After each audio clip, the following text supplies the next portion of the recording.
edition of Pure Picks. We're here to break down UFC 298. Joined here by Top G, Gerard. How you doing today? I'm doing well.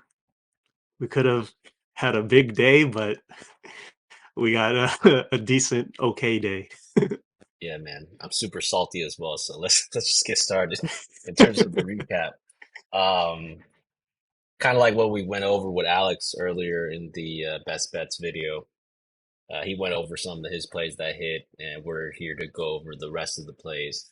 As you can see, I mean, got a lot of green there, right? Like a lot of green dubs. Ended up 1.58 units up the day, but if you just see some of the L's were just too much to handle at times. Uh, I'll let Gerard take over the first part of this recap. Gerard, how did the fight night go for you? So the fight night went well, just for one thing that I'll get to later. But so my first play here, Luke Boonme and Pfeiffer parlay, it didn't hit, obviously because of Pfeiffer. But for Luke Boonme, this was like one of the rare women's MMA fights that I had a high confidence in, and that one hit pretty well. You saw Luke Boonmi; she was even fighting on the outside much better than Brazil. And for Pfeiffer, yeah, we'll get to that later. But all right, my second parlay, it was Jeremiah Wells over 1.5 and Devin Clark over 2.5. I just thought Max Griffin was just too solid everywhere, and I thought it would last over 1.5 rounds, and it went over, obviously. And for Devin Clark versus Marcin Pracino, that fight went the distance, and it was exactly how we saw it, how we played it. Um, Both survived, not really finishers either of them. So that parlay hit. And for the last one, the Pfeiffer win by decision at the bottom here for plus 500. Yeah, We should have just played it safe and just went with the fight going the distance. I thought that Hermanson would be much more cautious this go round for 5 rounds and try to win the later rounds, which he did. And I tried a double dip on Pfeiffer winning by decision. I thought that he'll pull through with the hype and just win one more round in 3, 4, 5. But yeah, Hermanson just had the experience for those last 3 rounds. yeah. I'm not proud to recap what happened to Joe Pfeiffer. That's honestly a lesson that I wish I personally would have learned after Gabriel Bonfim or Bonfrad. That should have been the end of it. But yet again, just laid some heavy juice on a hype train that just faded down the stretch. So that was something that I'll take into account definitely for next time. If you hear me trying to back a person who's never fought a 5 round fight, you know, has all the kind of qualities of a hype train in a way, just don't follow that next time or go down that road. And when we put a 5 unit kind of giga lock on somebody on betting A tips, like we really believe that they're gonna go through. I mean, um, we like Kevin, I think, put $11,000 on Joe Piper to win 4.68, and this is something that happens when you get your giga lock wrong. So we all kind of lost that night. Overall, though, because our plays were pretty sharp overall, we didn't end up negative on the day, so that's great. And Kevin actually did the great job of hedging a lot of these plays when down the stretch when he had that much money riding on Joe Piper with some of his parlays as well. So, he did a great job just hedging, just getting some of that money back. As you see, I mean, we also hit some nice props as well. Some of my plays that hit Bogan Guskov, I really like that play. I think that was just a classic kind of buy low moment on Bogan, and then just a sell high on Zach Poga, if there was even a sell high. But I was just fading that guy for real because I just didn't really like the way that he looked in his last few fights. Another play that we had was Gregory Rodriguez to win. We had him in a lot of our parlays actually. And then I had the over 2.5 on Lukbumi once again, over 2.5 on women's MMA strikes again. So great to get that value when we did. Um, and as far as I had Ige as well, but obviously I also had Pfeiffer attached to him, so kind of canceled out and lost the unit there. That could have been a nice one. But yeah, overall, we didn't do too bad. I mean, I think that still positive on the day. It could have been that Giga Green night that we were looking for, but we're gonna be persistent. We're gonna keep on trucking, and we're gonna try to get that UFC 298 Giga Green. Let's get Hey, and yeah, um, I think we almost had 8 units on Pfeiffer, and we still ended in the green. yeah. So it counts for something, I guess. I mean, we were literally batting perfect, so it is what it is. If just one play did not, I mean, we could have got a double digit unit night for sure. But 11% ROI and 1.58 units is pretty decent still. So we'll take it. We'll take the green. Let's move to the UFC 298. There's going to be 12 fights on this card. So not as action packed as the last couple of weeks, but I think the quality of some of these fights are going to be a lot better this week. So getting started with the first fight that's going to kick it off, we have Andrea Lee versus Miranda Maverick. This will be a fight at the flyweight division. Andrea Lee, she's coming off of a loss to Natalia Silva, the GOAT. She is 2-3 in her last five. She's fighting against Miranda Maverick, 12-5.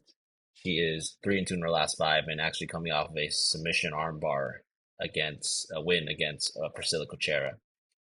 Let's look at the odds for this fight right now. Miranda Maverick is a minus 190, and she opened up at a minus 170. So, Gerard, I'll let you kick it off for the first fight of the prelims. What do you think about Andrea Lee versus Miranda Maverick here? So this fight, Miranda Maverick's the obvious younger fighter here. And yeah, when I'm looking at Andrea Lee, she's gonna have the size advantage, the length, and I think she's a better striker as well. And she's been with the more quality opponents on her record. Even though she's gone through losses, she's been able to hold her own for the most part. Unanimous loss to Viviani, who she dropped in that fight. Macy Barber, close split decision. And then Natalia Silva, who's probably a contender for the title. Um, or Miranda Maverick, she she has a better base for grappling, and she hasn't fought the best fighters, I would say. She does have that fight with Jasmine Jastovicius, but what that fight told me is that she kind of loses confidence if she can't really get the ball rolling. When she was getting pieced up in the stand up, she didn't have an answer to change things, and her wrestling wasn't able to go through in that fight. And for this, I'm actually gonna lean on lean to Andrea Lee in this fight. I think this fight goes the distance, and I think Andrea Lee can win this against Miranda Maverick because I think Maverick she seems like if things don't go her way in the stand up, she loses confidence and kind of seems like she gives up. And I don't like seeing that in fighters. And I can see a scenario where Andrea Lee can actually piece up Maverick from the outside. But yeah, this is a low confidence pick, and I'm gonna go with the underdog in this one. That's interesting. Yeah, I think Lee and Maverick, I think this could be actually a close fight. Lee is going to be, I think, the better striker. She also has some average wrestling in her back pocket, but she's more so of a striker that likes to use quick and clean combos in the feet. Really pumps out a decent volume and pace as well. And I actually think that she is more dangerous in clinch situations as well. Her wrestling, it's kind of like that classic UFC veteran wrestling that can kind of mix in the takedowns when they need to, but not really a predominant wrestler or grappler. She has a 57% takedown accuracy, lands about 1.84 takedowns per 15 minutes. She could be taken down and controlled on the ground by higher level grapplers and wrestlers, though. She has a 54% takedown defense, and most recently she was controlled for about 10 minutes in grappling by Vivia Ruhao. Lee is also 3-6 in UFC decisions, so not the best track record when it goes to the judges' scorecards. She has never been finished in the UFC though, so she is somewhat durable. I think that Maverick's going to be that high-paced wrestler who likes to blast for single, double legs, classic wrestler. She uses the cage to work in her takedowns. I think she has good top control, usually stays there and works in submissions, has a really good rear naked choke and some arm bars as well. The striking, though, is where she needs to improve on. I think that she is, but still could use more work there. Her striking is somewhat technical, but it just looks like she is a little slow on the feet, and some of her movements and striking is telegraphed at times. I think that she more so likes to use the striking to set up the takedowns. She is also 2-3 in UFC decisions and has never been finished in her career, so she's also somewhat durable. I do believe that Maverick will impose her wrestling game plan on Lee, similar to what Vivi did in the past. This fight will be close on the feet and may favor Lee. However, I think the constant high paced grappling from Maverick should lead to her controlling Lee on the cage or on the ground for the majority of the fight. And she will threaten subs in dominant positions. So the pick here is Lee by decision. However, I actually like the over 2.5 minus 325 as a parlay piece or a parlay anchor piece right there. Let's move on to the next fight that we have on the prelims. And this fight is going to be Val Woodburn versus Oban Elliott. We have Val making his second appearance after getting knocked out by Bo Nickel in like 38 seconds. He's 7-1. And we have Oban Elliott 9-2. He's 5-0 in his last five.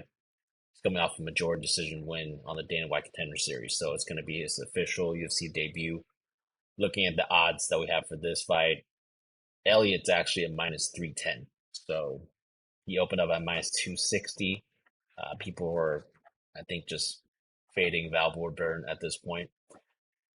And for this fight, I think that Woodburn's going to be a pure power striker. You know, he can work in the average wrestling game plan from time to time, but he likes to throw really heavy looping punches. Not the most technical striker, but I think he can legit end a fight if he catches you clean with that power. He's built like a fire hydrant, likes to push his opponents towards the cage and grind them out. I think that he does have decent clinch strikes with power. Questionable strength of schedule, though, man. If you look at some of the fighters that he's been fighting so far, he's just 7-1, but they don't sport the best career record. A lot of people who are like 0-2, 0-6, 1-0. Not a lot of kind of veteran kind of people in the beginning, and a lot of old people as well. I think that Oban is tough and gritty, all around fighter. I think he's decent everywhere, but he's not great anywhere. Likes to throw a volume, uses chin and durability to defend at times. He has been KO'd twice. I think that he does have a tendency to fight on his back foot if pressured. He appears to be a better grappler though than striker, so he likes to use the cage push to secure takedowns and also just classic wrestling trips and throws, all those takedown methods. This is going to be, I think, a highly volatile fight. I think Oban's more well rounded. However, Val seems to have the higher finishing equity on the feet due to his power. I will lean towards Oban grinding out Val due to his more well rounded skill set and just better strength of schedule. I think Oban will probably finish Val due to that questionable durability, but I'm going to probably pass on this fight overall. Gerard, what do you think about this fight between Woodburn and Elliott here? Elliott, he's the better overall MMA fighter here. And like you said, Woodburn, he has the power and he's a bigger guy. I think he came down from light heavyweight at one point, and now this is at middleweight. So yeah, Val Woodburn, he has the he has the he has the power. Yeah, And Oban Elliott, if you watch him fight, he's like he his head is just there. I feel like he kind of eats shots when I'm seeing Oban Elliott fight. He's kind of proven to be hittable. Shaky chin and his stand-up defense is kind of iffy for me. But I like that Elliott. He keeps fighting. He doesn't give up. He fights through fatigue and he keeps going. Val Woodburn, we don't know if his cardio will hold up in a fight against Elliott, where Elliott can try to grind out rounds, grind out wins. Um, but for me, I think I'm gonna lean on the underdog again here, because like you said, in a high volatile fight where both fighters don't seem that skilled, I think I'm gonna go with the dog here, and Woodburn possibly landing a big shot here. But most likely I'm probably gonna pass, but I see value on Woodburn in this fight. yeah, I can definitely see that if you're on the Woodburn side, that's for sure. Well, let's move on to the next fight that we have on the prelims. It's going to be Josh Quinlan versus Danny Barlow. Josh Quinlan, 6-1. He's actually coming off that loss against Trey Waters, where he was thoroughly appointed. Fighting against Danny Barlow, left hand to God, 7-0, 5-0 in his last five. He's coming off that quick KO on the Dana White Contender Series. Looking at the odds for this fight right now, Barlow's a minus 183, opened up at minus 175. This is Alex's Gigalock, so wondering what Gerard thinks about this. What do you think about this fight between Barlow and Quinlan? Yeah, I remember I was on the Josh Quinlan side, his last fight against Trey Yeah, Waters. same here. That didn't end well. We thought he had the power and the juice to get it done, but yeah, he just Quinlan struggles against lengthy precision strikers. It seems like, and he's facing that exact style, Danny Barlow, who's got all the reach and he's a quick precision striker himself. The one question I do have in this fight is if Quinlan has a starts with a grappling game plan and tries to wrestle Barlow. And I think he should try to do that just to slow down Barlow's striking. Um, I think that we haven't seen Barlow like grind out like three round a 3 round cardio. We haven't seen him do that as much. I think he's only done it like maybe twice before, but that was like early in his career. Um, and Quinlan, we saw him go through 3 rounds, but it was just a shutout basically on the stand up. So this fight, I can see Barlow might be able to get Quinlan out of there, but Quinlan's pretty tough. Um, but my pick here is Danny Barlow, medium to high confidence.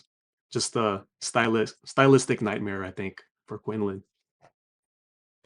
Yeah, seeing that Quinlan versus Waters fight didn't did not give me any confidence for Quinlan in this fight as well. I think that Quinlan is a power striker and tries to seek that KO finish maybe too many times. I think he does like to just run in and land those heavy shots to end the fight using really powerful hooks. He also has a nice leg kick as well to wear his opponents down. Very limited data on the grappling. Supposedly he does have a good grappling kind of skill set, but he's been taken down his last two fights, and 60% takedown defense, kind of limited data. So he's only defended 5 takedowns. I think he does have the ability to work himself back up from what I've seen. Yeah, he was also, mentioning the juice again. I mean, he's caught for using steroids in the past, turned his Dana White Contender Series KO to a no contest. So, you know, it's a bit of history there with some juice on Quinlan. I think that Barlow is a long, rangy striker. He uses some well-roundedness striking in the feet. Likes to throw with power, good straight shots, good leg kicks as well from different angles. I think that Barlow can be controlled on the mat by grapplers. He's relatively early on his fight career like Quinlan is, but I don't think that's going to be much of an issue for this fight. I think that this fight's another one that could turn on a dime at any moment. Both fighters are relatively new in MMA career, and I believe this will be a mostly striking matchup on a stand-up battle. And whoever lands the cleaner power shots first will secure the KOs. Usually, that's going to be the person who has those straights, right? As opposed to people who throw kind of looping shots. So I'm leaning towards Barlow to just use his reach and length advantage and range control, similar to what Trey Waters did. However, I think Barlow is a little bit more dangerous than Waters, and he'll probably secure the takedown. My pick here is Barlow by KO. However, I'm staying away from this, as this is his first UFC debut. So, want to see what he does against Quinlan. If he passes that test, maybe a guy that we put on the kind of data set for next time. Let's move on to the next fight that we have here. This is actually going to be a light heavyweight matchup between two more UFC newcomers and more UFC debuts. We have Mingyang Zhang versus Brendson Ribeiro. Zhang is a 16-6 light heavyweight prospect, 5-0 his last five. He's coming off of that Dana road to the UFC win almost a year, more than a year and a half ago. So there's kind of been some inactivity from him. Fighting against Ribeiro, 15-5, 3-2 in his last five. Ribeiro is actually coming off of a Dana White Contender Series win about 5 months ago. Both of these guys were really big underdogs in their wins. So I think that Ribeiro was like a plus 575 and Zhang was like a plus 450 or something. Gerard, what do you think about Zhang versus Ribeiro here? Yeah, this one, I think, me personally, I think I'm just gonna stay away from this. This looks kind of scary for me. Zhang's a knockout artist. I see a lot of round one finishes on his record. And Ribeiro, we've seen he has length and power, and he can finish pretty quick there too. But Ribeiro looks like he has the grappling advantage. He has some submission wins. Um, this one is hard for me to pick, me personally, and I think the only thing I could say in this one is someone's probably gonna get finished. And yeah, that's my analysis on this fight. Yeah, definitely. I mean, ends inside the distance, minus 700 right now. We have an under 1.5 that's minus 300. So yeah, people think this is gonna not last too long for this fight. Zhang, I mean, he's a killer, be killed fighter. Likes to throw to really just end the fight quickly. Good striking skills, good heavy shots with power. Likes to rush in and finish the fights. He could also get finished himself, though. He does have finishing capabilities. Once he rocks his opponents on the feet and gets them to the mat, powerful ground and pound, able to sink in some chokes as well when opponents can't withstand the powerful ground and pound anymore.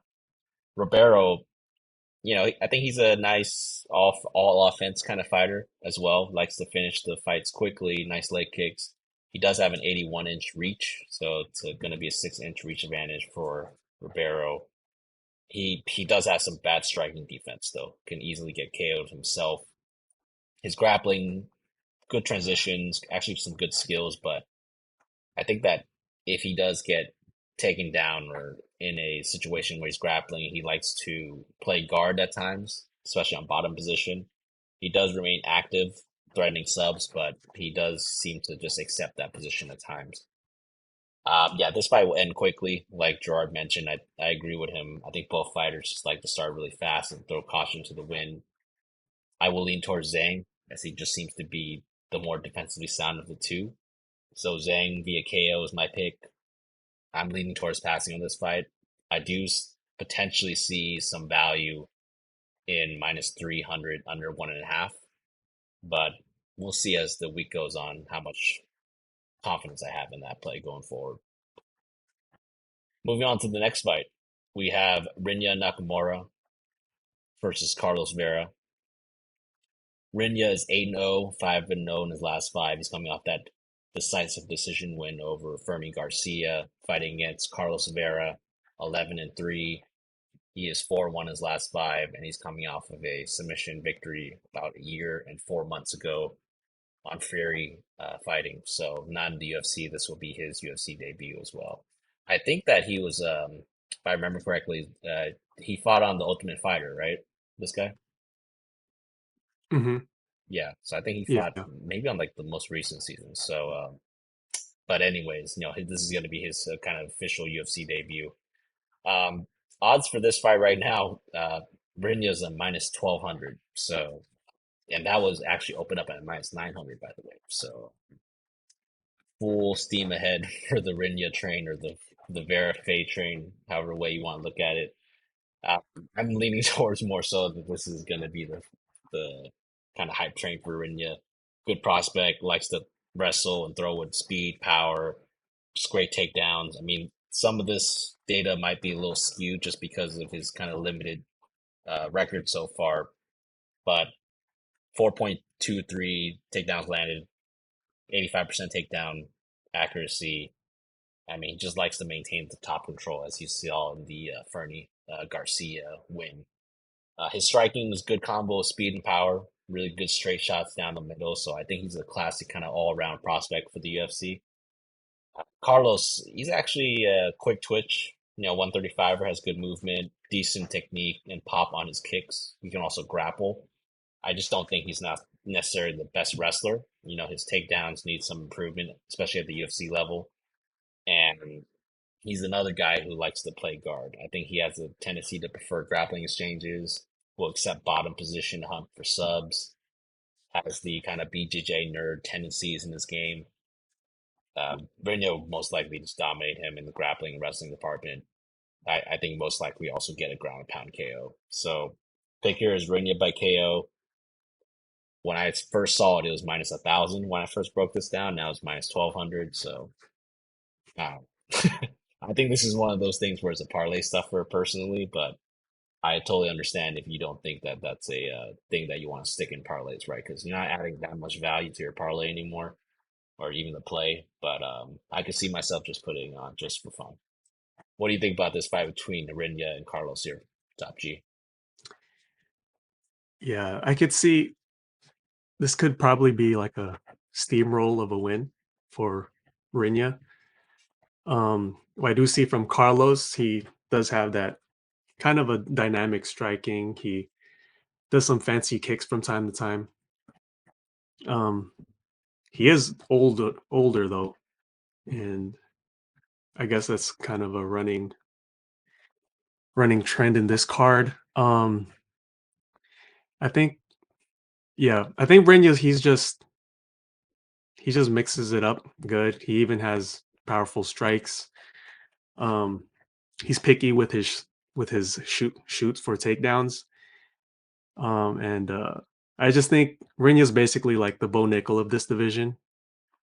And yeah, he's probably on his way. The hype train continues. And Carlos Vero, I don't think Carlos Vero is the guy to stop the hype train. Yeah, yeah. Are you sticking him in parlays though? Because I just want to kind of see what you think as I value. usually don't. I Yeah. usually don't stick minus 1,000s or anywhere near that. But I did. I put him in a parlay today. Before it's like, Yeah, why not? Just yeah. just do it. It's just like nice little juicer, man. Like this is parlay juicer, so you can just get you a little bit more action value. Yeah, I tend to think the same way. I'm probably gonna stuff him some parlays, honestly. I only But put hey, him in one though, just okay, for just yeah. for. I think he's gonna be the most parlay dude on this card, probably. Maybe not the most, but like I think people are gonna have a good long discussion about that. That's for sure. Let's move on to the next fight. It's going to be a heavyweight matchup, still on the prelims here. We have Marcos Rodrigo de Lima versus Justin Tafa, 21 and 9 and 1 for de Lima. He is 3 and 2 in his last five, coming off that KO loss to Derek Lewis, where he got flying kneed. Facing Justin Tafa, he is 7 and 3, 1 and 1 in his last fives, coming off that KO victory over Austin Lane after they had like a no contest with the eye poke. So kind of finish that off, that quote unquote rivalry there. Moving on to the odds for this fight, we have De Lima at minus 140, open up at minus 190. Yeah, I think this fight is going to be pretty interesting. We have two kind of solid heavyweights, in my opinion. De Lima's a big heavyweight veteran, patient, deliberate pace, likes to just mix in his striking and jiu-jitsu as well. Good leg kicks, as we saw against Waldo Cortez, really utilized that to win the fight. Has good, powerful, heavy hooks from range and pocket, and I think he also counters well. He has pretty good jiu-jitsu skills for a heavyweight, uses his size on top, and I think his takedowns are just okay. Once again, another classic kind of UFC vet that likes to mix in the takedowns. 1.34 takedowns landed and a 57% takedown accuracy. Tafa is a good kickboxer, one shot KO power, variety of power shots, will really target the body as well, but he also likes to throw leg kicks and he also can counter pretty well. His grappling really just consists of 100% takedown defense. I mean, likes to sprawl and brawl. So really simple fight here. I think unless De Lima works in the grappling successfully here, I think Tafa will likely find the KO, especially after Derek Lewis kind of showed him some explosive striking. I think that Tafa has maybe not the power that Lewis has, but he has similar power and kind of youth is on his side in this one too. He's going to be the younger guy, age 30, 38 for De Lima. So even though it's a heavyweight fight, I mean, this is going to be just the younger guy facing the veteran at this point, too. And usually that works out for the younger guy. Not all the time, but usually. My pick here is Tafa by KO. And I actually think he's a solid underdog play at plus 120. So that might be something that I might look to just play as a straight money line. Gerard, what do you think about De Lima versus Tafa here? This fight, I think De Lima, he might be more cautious in this fight after what happened to Derek Lewis. Yeah, um, when you look at his record, I mean, De Lima, he could go the distance. He could find a KO. He can go for a sub. Tafa hasn't really been tested in the grappling, and I think that's probably also because he's so hard to take down. He's just so stuck to the ground and rock solid. You can't like he's almost immovable. Um, I think originally I was thinking easy Justin Tafa by KO, but I don't know. The more I think about it, I think I can see this going over 1.5. I can see that happening in this fight. Um, with Rogerio being more he has the experience, he has skills everywhere. And yeah, I think I'm probably gonna stay away. I've been picking Tafa by KO for like 3 fights in a row already, but I think maybe I should slow down before before I hit the correction. But I can see it happening too here. I mean, Tafa can win by KO as well. He has that one punch power. Uh, yeah, I don't know. I think De Lima might play this more smart in this next fight. He's 38. So I think the only play I would do here personally is maybe play the over 1.5 for me. But I'm leaning Tafa to win. got it. And that over 1.5 opened up at plus 145, and she is now plus 145. It did get to a point where it's plus 185, but some people took that value, so it's right back where it opened. Yeah, not a bad stat. Um, let's move on to the next fight. We have the featured prelim of the night: Amanda Lemos versus Mackenzie Dern. Amanda is 13-3-1, 3-2 in her last five. She's actually coming off of that kind of just dominating loss against Zhang Weili, where Zhang was pretty much doing everything, especially the grappling, but everything to her. Mackenzie Dern 13-4. She is 2-3 in her last five. She's coming off of that kind of KO destruction. So both these ladies are coming off of kind of decisive losses in a way, and that loss was to Jessica Andrade. Moving on to the odds for this fight, we have Lemos at -121, opened up at -270. So I think that was pretty crazy too. I kind of understand the pick 'em, but I don't know if I understand -270. It's pretty big. Uh, Gerard, what are your thoughts on Lemos versus Dern here? Amanda Lemos, I think she has this style that I think Mackenzie can struggle with. She has a sound stand up. She's pretty clean striking. And from watching the Weili fight, she went 5 rounds with Weili. She survived that. I had Weili, but I was thinking maybe I should just played the over or the distance. That was better odds. Um, Lemos is kind of dangerous everywhere, and I think she was even scaring me with subs on Wei Li submission attempts, and I even saw a few times where I thought Lemos Lemos might knock down Wei Li, but Wei Li was able to pull through. Uh, Now for Mackenzie Dern, she might be the better grappler. I'm not sure at this point. Um, she has bad takedowns. She's not going to have the takedown ability of a Wei Li in this fight. And I just see a huge striking discrepancy here. And Lemos is just has it all covered in that department against Mackenzie Dern.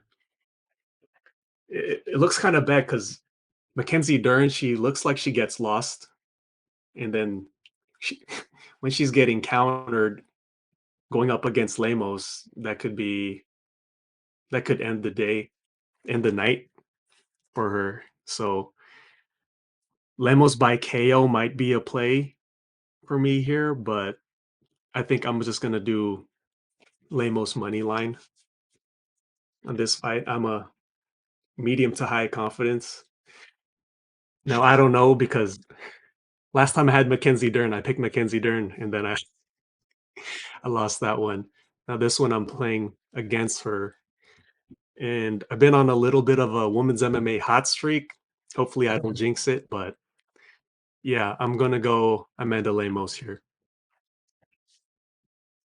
Sounds good. Yeah, I mean, Amanda Lemos, she's a powerful striker, likes to throw heavy, end the fight, likes to throw power hooks, nice solid jab. She can't be outpaced on the feet with high volume though, but she is one of those kind of exceptions to women's MMA usually. She's a finisher, likes to really finish her fights.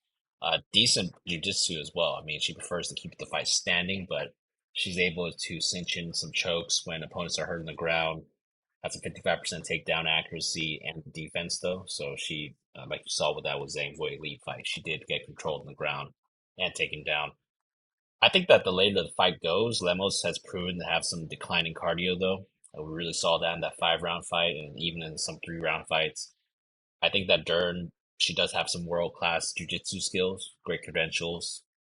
Uh, like you mentioned, though, horrible takedown. I mean, 15% takedown accuracy. Actually, like I think it's like 14, but either way, that's just horrible. Well, I think that the good thing is she will keep moving forward to try to get the fight to the ground. She doesn't quit and can do that game plan for 15, 25 minutes.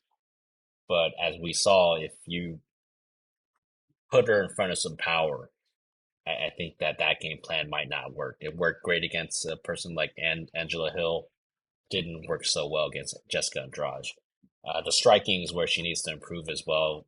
The power and hands look great against Hill, but she was outgunned against Jessica Andrade, and I feel like that improvement kind of showed probably a ceiling for her in terms of the striking and the power for this division. Dern will also try to pull guard and try to get to the ground for a sub, which is another thing that I tend to not like for fighters. I think that she is truly dangerous in the ground with her jiu-jitsu, but I just don't like the fact that she accepts bottom position or tries to get there because usually just for the optics, it looks like you're losing the fight. I believe that Lemos will have the similar game plan to Andrade and just power shot Dern to the KO victory. So pick here's Lemos by KO. However, I'm probably staying away from this. I could see a world where this is the buy low on Mackenzie Dern, but I just don't have too much confidence either way. So I'm probably just going to stay away from that. And I know I always say attacks on women's MMA is overs.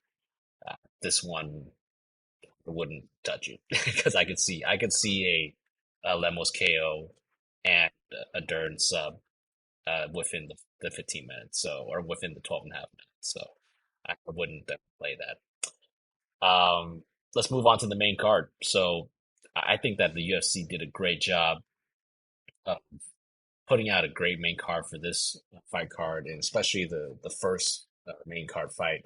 We have Anthony Fluffy Hernandez versus Roman Kopylov.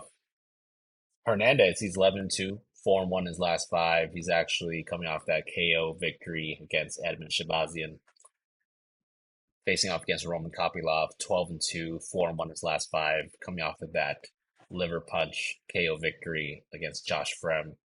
Odds for this fight right now, Anthony Hernandez is a minus 244. So I actually remember, he opened up at minus 150, was at one point bet to a plus 100, and now he's back to a minus 244. So some wild line movement for this fight.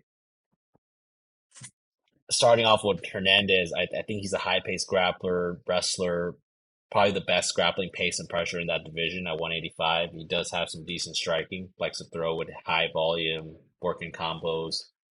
His grappling is really what sets him apart, and the pace and cardio, obviously. He has nice wrestling takedowns. His game really reminds me overall of a prime Colby Covington, but just at 185. He likes to use sub threats. Chokes are pretty nasty. One of the best chain wrestlers in the UFC, and really grapples at high pace. 6.79 takedown landed per 15 minutes, and he has 57% takedown accuracy. But the thing that I think he has over everyone else in that division, especially, is that top tier cardio. Just fights with relentless pressure and doesn't stop. That's the whole kind of pace that he fights with throughout the fight. So you have to really try to do your best to keep up with him. Roman's a high level kickboxer, likes to fight clean and with power, solid 1-2s. I think that he fights at a good pace. He's able to explode with one shot power or mix in some fluid combos. Quick, powerful head, body, leg kicks, uses footwork and movement to set up shots. Able to target the body as well with a high success rate.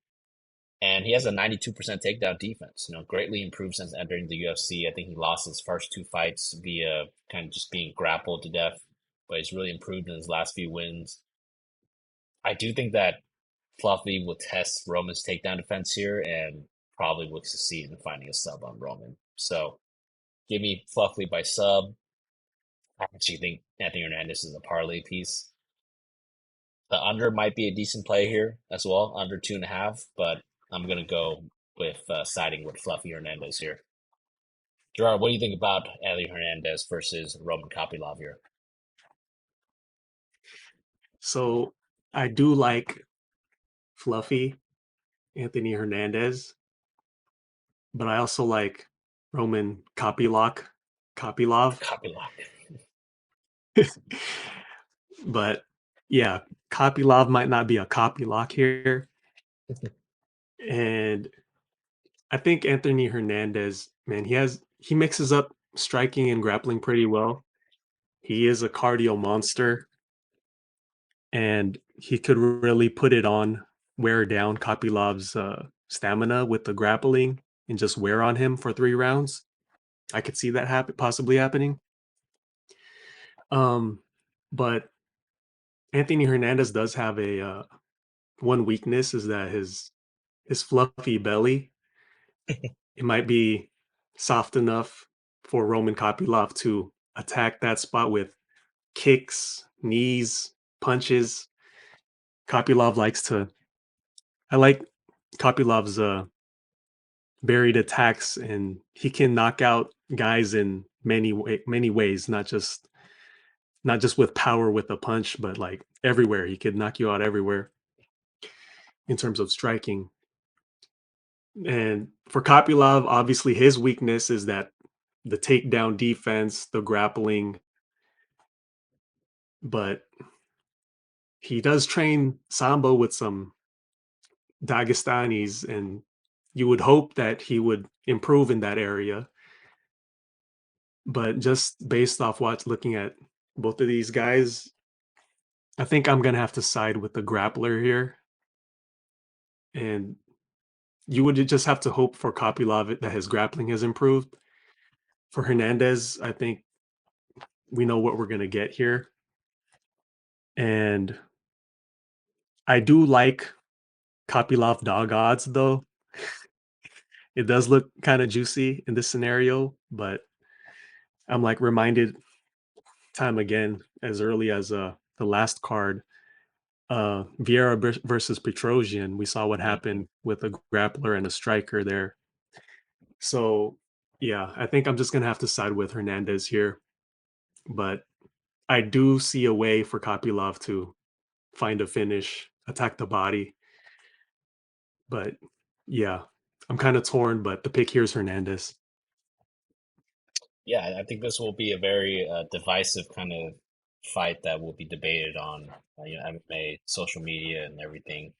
Um, I will say that I've seen a lot of support for Kopylov, and I guess it kind of makes sense because at one point Anthony Hernandez was the underdog throughout the last few weeks of the kind of line movement here, but it's just kind of fallen back into him as being a over 2-1 favorite. So I think I see a lot of support, but the line movement doesn't really necessarily show me that support is kind of coming in with big tickets so far. So we'll see what happens there. Moving on to the other fight on the main card. This is actually a really good fight on the main card for being the fourth fight. So just again speaks to the quality of the main card that we have here. We have Merab Dvalishvili versus Henry Cejudo. Merab is 16-4, 5-0 in his last five. He's coming off of that cardio dominance over Peter Yan. Henry Cejudo, Triple C, 16-3, 4-1 his last five. Came back after a super long layoff and retirement rather, and lost against a split decision against Aljamain Sterling there for the championship about 9 months ago. Moving on to the odds for this fight, we have Merab as a minus 224, open up at a minus 160. And Gerard, I'll let you kick off the breakdown for this one. What do you think about Merab versus Henry here? I like Merab here. Um, he has that he's going to be relentless in the wrestling, and he has the volume, the cardio, the takedowns, but he doesn't really hold people down as much. I'm not sure if that's on purpose, that he just wants to wear on people, but uh fighters seem to be able to get back up when they're taken down by Merab. And he does shoot a lot here. And Henry Cejudo's kind of a strategist, and with every takedown attempt is always another opportunity to knee you to the face or something. Find catch Merab coming in. But the more I watch it, I see Merab's his shots for the takedown. It's pretty well covered behind his striking. So you can't always be able to time his shot to catch him coming in. So he's able to attempt 49 takedowns in a fight. Um, Now that type of volume, I don't know if an older Henry Cejudo will be able to stop it. And I think maybe 3 rounds probably help Cejudo more than Merab in this fight, just off of the pace that he's gonna have to put to defend and find find ways to catch Merab. But in my opinion, I'm gonna go Merab decision in this fight. And yeah, I think Cejudo might just retire after this fight. Yeah, I have similar thoughts to you with this fight. I mean, Merab is the king of cardio and pace. We saw what happened in that last fight, where I think he just set the record for all kinds of takedown attempts. You know, likes to really use high volume chain wrestling to outwork opponents. He always sticks to that game plan, just constantly shoots for takedowns and tries to hold you down or holding you against the cage. Like Gerard, you mentioned, he doesn't have the best top control or just control overall. He does let opponents back up at times, but even when they get back up, they just have to keep on defending the takedown attempts, and that's the kind of beauty in his game. He does have some unorthodox striking. Has a pretty famous kind of some spinning attacks at times. I think he used that spinning like a back fist to get into the UFC when he fought I forgot that guy's name, but he was actually the kind of the person that the UFC really wanted to come in. But he knocked him out with a spinning back fist, and that's how Merab got his start in the UFC. Crazy durability. Has only been finished by sub by Ricky Simone, but that was a very controversial kind of ending, right? People thought that that might not have been a sub, and if it wasn't a sub, then he probably would have won that decision in that fight. So fighting against Triple C, I mean, he's an Olympic wrestler who has that Olympic background, greatly improved his striking throughout his career. A really good 83% takedown defense as well. Likes to shoot for double legs, single legs, scrambles and transitions well. Triple C striking he has power shots in his arsenal. Likes to move around the cage and maintain range. He does have a nice quick leg kick, and he also likes to work with high pace and volume. I do think that that high pace and volume will be negated here by Merab just because Merab is he's probably the hardest worker in the UFC. You just see it with his output, right? I mean, he outworks you, out grapples you, good durability, and yeah, Triple C has talked about retirement, and as an old 135er, he's really just going against the odds here. So I'm full blown, full send Merab this week. I think he's going to be a parlay piece for me. Merab by decision. Um, the over could also look good, like Alex mentioned. But yeah, I do like the odds for Merab. He's a minus 224 right now. Open up at a minus 160. So, I think that those are still some decent odds from Merab. It is getting a little pricey. I mean, Triple C is very decorated, very good resume, but I do think Merab's just on another level as far as his hunger and his cardio and pace. So I'm going Merab here. And let me just check what the Merab by decision prop would look like because they just dropped today. So Merab by decision is actually minus 125. So I guess you get a little bit more better value, obviously, than playing his money line. So maybe that's something that we potentially could attack. Let's move on to the next fight here that we have. It's going to be third fight on the main card, and we have Geoff Neal versus Ian Machado Garry. Geoff Neal, 15-5. He is actually 2-3 in his last five, coming off that submission loss to Shavkat Rakhmonov. Ian Garry, 13-0, 5-0 in his last fives, coming off of that decisive decision victory over Neil Magny. Going to odds for this fight right now, Ian Garry is a minus 235.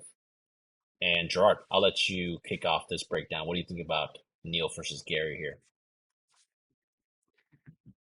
I like Geoff Neal a lot as a fighter, and he needs to go in there and pressure Garry and get in the inside and cut off the octagon, which might be hard to come by in this fight though. Now that this has been postponed multiple times, I think. Um, Garry, he's gonna have that length, the speed, the precision to just. I can see him.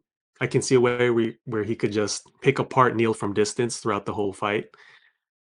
Uh, Geoff, I think he'll be able to get on the inside, but I don't know for how long. And this fight, originally, I wanted to go Geoff Neal before everything happened. The first time it was ever scheduled, I was gonna go Geoff Neal. Now, after all so much time now, uh, my pick here is gonna be Ian Garry. I think this is a must win for Ian Garry. He knows that this is a must win. So I think he's gonna he make this the best camp he's ever had, and he had so much time to prepare for this. Um, but I can easily be swayed back to Geoff Neal come weigh-ins. Yeah, So for me personally, my pick for now is Garry, but I could easily switch to Geoff Neal if I see the weigh-ins and I'm Geoff Neal looks confident, he looks ready, he's ready to go. He was my original pick, but for now, my pick here is Garry. And one thing I will say though, one of the odds for this, I do like the win inside the distance, no action for Geoff Neal. So that might be way a way to go. But yeah, that's those are my thoughts on this fight so far. let me see what the odds on that one right now is because I did see that as well. See here.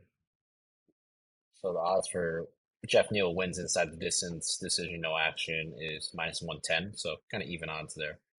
Not too bad.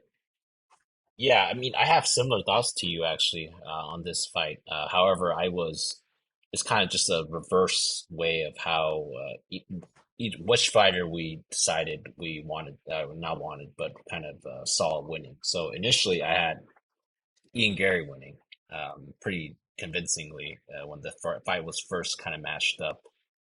But now I do see the case for Geoff Neal. I mean, he's a high level kickboxer, likes to throw powerful hands, good high volume as well, can cause some damage with leg kicks. He has some good grappling, just really good anti wrestler, 87% takedown defense. He's also able to mix in a takedown every now and then. So he's another one of these kind of UFC vets at this point, right? And a high level one at that. He's been fighting in the rankings for a long time. He can land powerful ground and pound on top. Um, I mean, Ian's going to be the more slick and smooth striker, though. I think he has the skill set to just mix in the punches and the kicks. Really values that precision and the timing.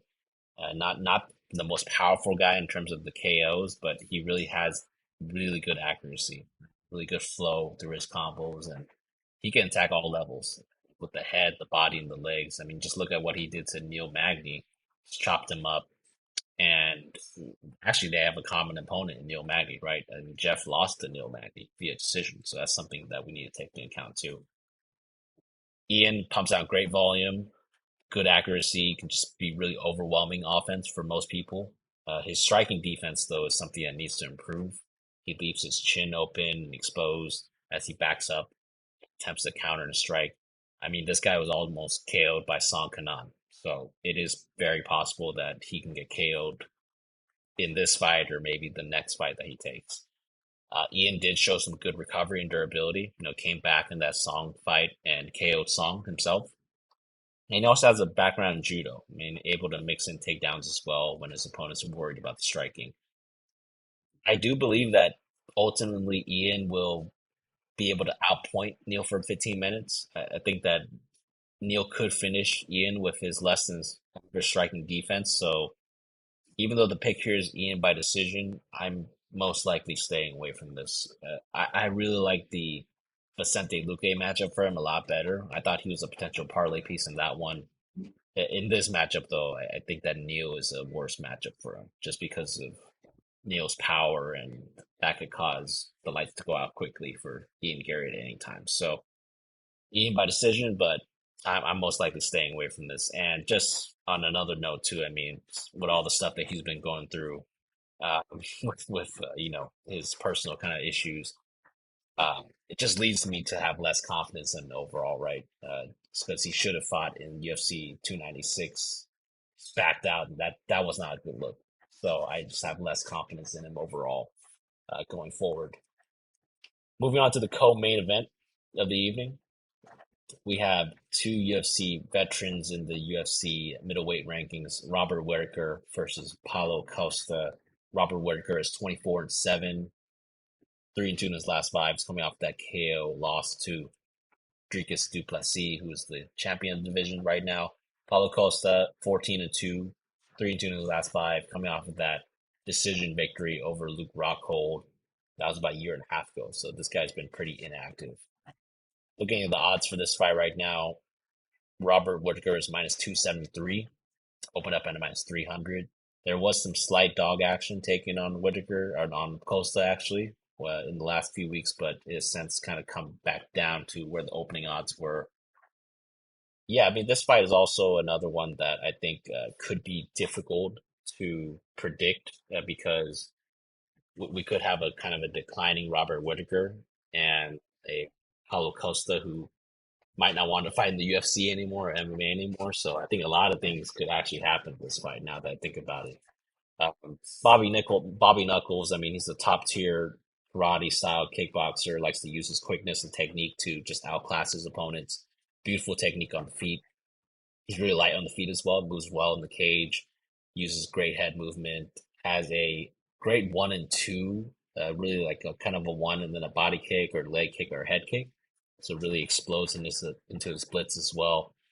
Robert's grappling, he also likes to mix it up. So he's another kind of UFC veteran that has worked in the takedowns throughout their career, but his grappling main point is really his anti-wrestling. It's an 82% takedown defense.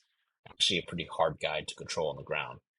Costa is top tier UFC athlete. I think he's well rounded everywhere, but he's just not great anywhere. I know he likes to. His best attribute is just using his size and that body and power to his advantage. He can work in combos, likes to work the body, push opponents against the cage, and throw with high volume. I do think that Costa obviously comes from a grappling background. He has some nice jiu-jitsu skills, good subs, but they're more pre-UFC. In the UFC, he's more so like a striker and knockout artist. Good 79% takedown defense, and he will work his way back up after getting taken down as well. My first thought is that I think Robert will outpoint Costa, similar to just how he beat Marvin Vettori. However, we saw in that last fight a guy who in DDP who has a kind of a similar body type and kind of frame. He doesn't have the reach advantage that DDP had against Whittaker, because Whittaker actually will have the reach advantage here. But in terms of just the power and the kind of UFC kind of level athlete, I think that he could make this a close fight if he's able to implement any kind of grappling. I will say that Robert by decision is going to be my pick for now. I'm very close to just making it a parlay piece because I think that Robert will beat Costa, even if he is a little bit more washed than he was in his prime. I think Costa, just given what he has done in the last few years as far as like fight cancellations, missed weigh-ins, he hasn't made weight. Yeah, I think that he might not be long for the UFC for much longer. So give me Robert by decision, potentially a parlay piece. Let's see how it looks in the weigh-ins. Gerard, what do you think about Whittaker versus Costa here? Man, they put back-to-back fights of pullouts here, man. Yeah. I wonder, the odds for either Garry or Costa pulling out? Yeah, it's been pretty high so far. So It's been high. they've been doing work. They've been doing work. Yeah. All right. Whittaker, yeah, this is interesting. He just fought DDP. He might be on the decline. The question about his chin, but he does have championship pedigree, his IQ, his experience, and I do like his light on his feet style. He mixes up his striking. I think that'll probably do some trouble for Paulo Costa to time Whittaker. But for some reason, DDP was able to time Whittaker with a jab. So I don't know. It's kind of scary here. But Paulo Costa, I think DDP may have been just a different animal in that fight against Whitaker, and Paulo Costa, he's no longer an animal. I think he's pretty tame now. He pulls out. He's not really a fighter anymore. So yeah, this yeah, I'm gonna lean Robert Whitaker here. I'll say medium confidence Whitaker by decision. That's my pick for this one. But who knows? Costa pulling out might be favorite odds. But yeah, I got Whitaker. Do you feel comfortable about Whitaker as a parlay piece? Uh I might play him in a parlay, but the parlays I put today, I thought about it and I left him out when I was thinking about it today. For sure, for sure. Awesome. Well, let's move on to the main event of the evening. We have Alexander Volkanovski versus Ilia Topuria. Alexander Volkanovski, I mean, 26 and 3, 3 and 2 in his last five, coming off that head kick KO loss to Islam Makhachev, coming on a short notice there. Fighting against Ilia Topuria, 14 and 0, 5-0 in his last five, coming off of that decision beating win over Josh Emmett. Looking at the odds for this fight right now, Volk is minus 132, opened up at a minus 170.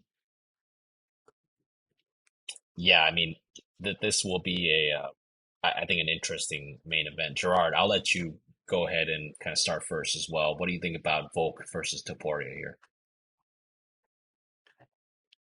So Alexander Volkanovski, I think he is kind of hard to base off the analysis off his last fight because that was short. That was a short turnaround, and he didn't really have a camp for Islam. Um, and he looked phenomenal against Yair Rodriguez, who had more striking danger in his compared to all of his other fights. Um, this is a 35-year-old goat. 35-year-old Volk is a 35-year-old goat. So I don't know how how much of that age factor is overhyped or not overhyped. As far as Ilia, he does have dangerous boxing. Volk has kickboxing and grappling to mix around there, and he's done pretty well himself.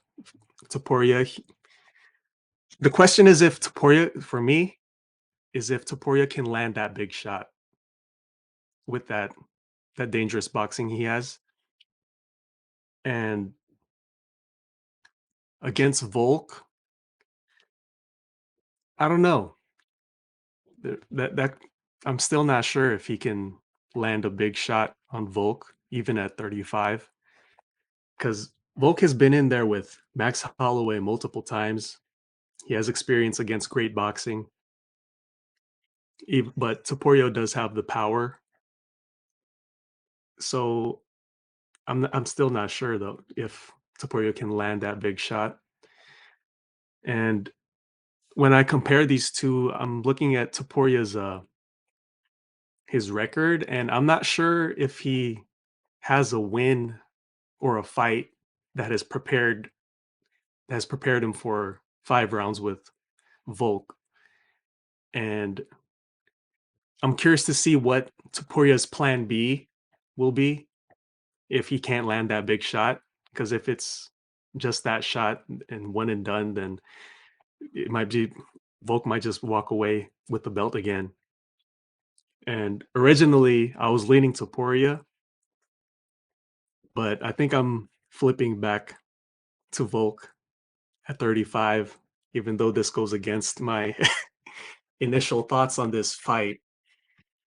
Um, and it seems like Topuria might be a little bit overconfident recently in his everything that we see online, and he might be looking past Volk already.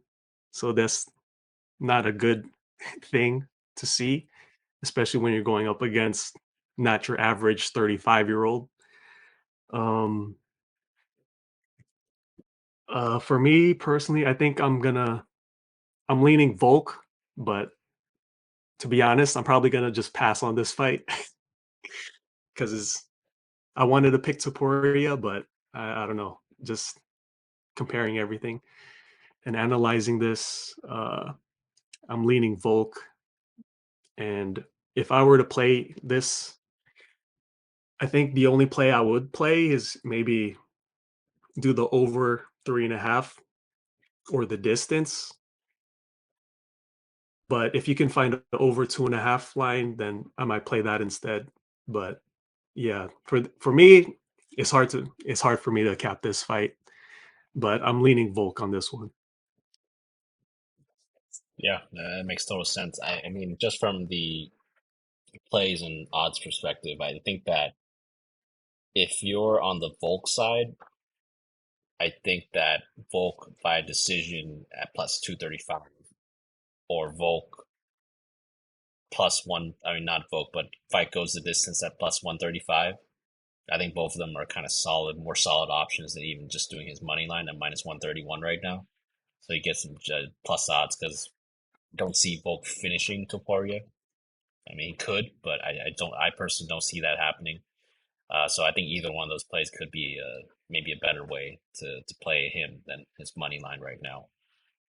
Going back to the fight, though, I mean, Ilia Topuria and Volk, this is going to be a potential changing the guard, right? I mean, Volk is a high level kickboxer, one of the goats of MMA and UFC. He's been a really dominant champion in the 145-pound division. He's been the who's of the division, pretty much undefeated in the division so far. Um, his only two losses, really, in the last few years, have been to a fighter who's probably better than on the GOAT tier, right? Islam Makhachev. I mean, I think people need to consider him a GOAT now too, just based on his record. Uh, he's been a really dominant fighter in 145. However, I do think that Ilia Topuria has a lot of similar skill sets that Volk has, especially at the age that they were, right?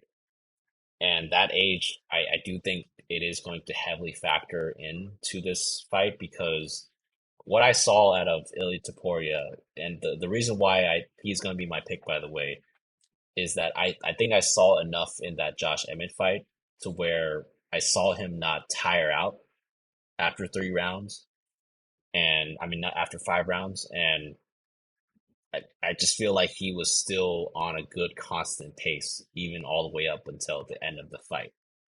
At the end of the fight, he also did a really smart thing, and it shows me that he's not just a KO or bust or sub or bust kind of fighter.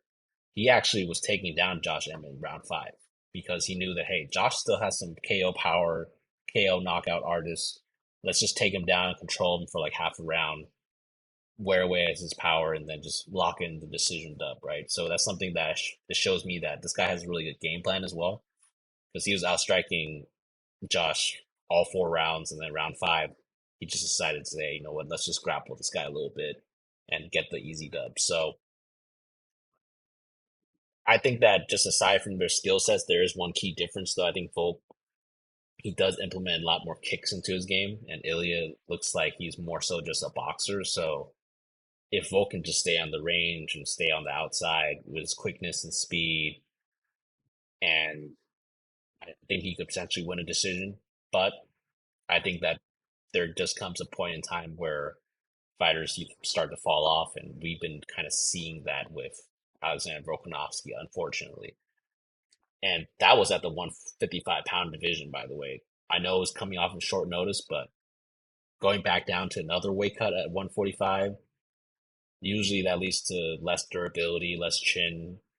He's going to be going down to smaller weight class, but they're going to be quicker. The people are usually going to be more agile there, so I think Ilya just has it all. I've seen enough to where I think he's a solid underdog play. I would play him at any plus odds that you can find him. Right now, he's back to plus 111. So he was at one point a minus like 112 favorite. So at one point, this was a pick 'em fight. But I think any kind of odd dog odds that you can have the Ilia Topuria, I think that's a nice value right there. So I will say Ilia via KO. Unfortunately for Volk, that's going to be my pick. And I think he's safe to parlay potentially too, or just a straight money line because that's how confident I am in Ilya that I think he'll win this just based on what I've seen from Volk and some of his comments about fighting as well. Well, Even that yeah, go ahead. even after Piper, Yeah, after yeah, Piper. yeah. Even after that, because that was honestly we should have saw that one coming. I think that this is still the right move though because we've Mm, seen Ilya in a 5 round fight and it was against a solid competitor in Josh Emmett. I know that people don't think he's that good, but I think Josh Emmett is really durable. He hasn't really gotten KO'd a lot, so I think it's going to be hard to finish Topuria. I think folks going to kind of see that, so he's going to have to be not perfect, but close to perfect for 25 minutes. So we'll see. We'll see if he can kind of stay away from Ilya's power, but yeah, I'm still going with the younger guy here. I think that he'll come through this time. So before we wrap up, man, do you have any last thoughts on the card or anything that you wanted to go over that we may have missed? um, no, I think we got through everything. Uh, I wish I wish I could bet on Kopylov, but I don't know about that one. But yeah, I think this is going to be a fun card, and pure pickers might be there live. So we'll see. Yes, sir. Yes, sir. Yeah, I mean, this is going to be at a nice location, so we might be showing up there. Um, yeah, I mean, I think this fight card will be really good. It's probably going to be one of the best fight cards of the year. So I think everybody should just tune in for this card. I think there's going to be a lot of good fights on there. And just as a FYI, our website is going to go live in the next few days. So, in order to see some of these premium bets, picks, please check out our website. We'll be linking it sometime soon as well. So you can guys see what that is once it gets finished. That about wraps it up for Pure Picks. All you Pure Pickers, best of luck this week, this Saturday. Hope everybody cashes in. We're out.